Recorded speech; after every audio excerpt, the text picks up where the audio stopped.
най-многобройните участници на третото издание на Русчоклийска среща е за Жатвари Добрич.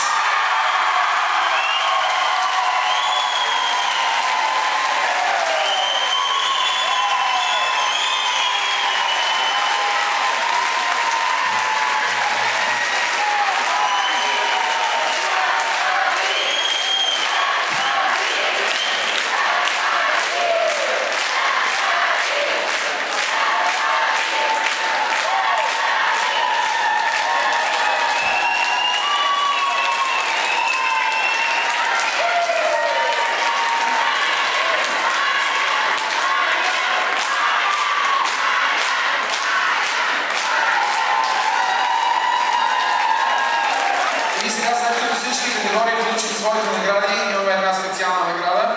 За нейното връчване ще е поканен лично от директора на фестивала господин Богдан Донев.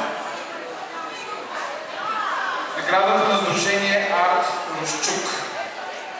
И тя е за един варненски клуб. Моряците!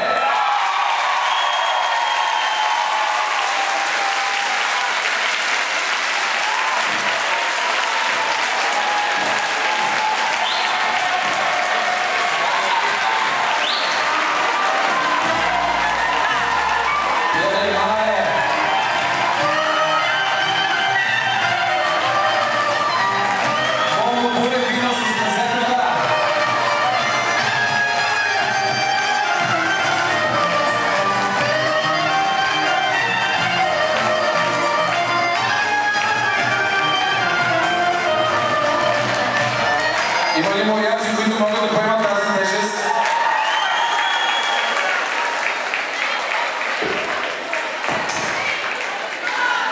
Използвам този красив момент да благодаря на всички хора, които ударят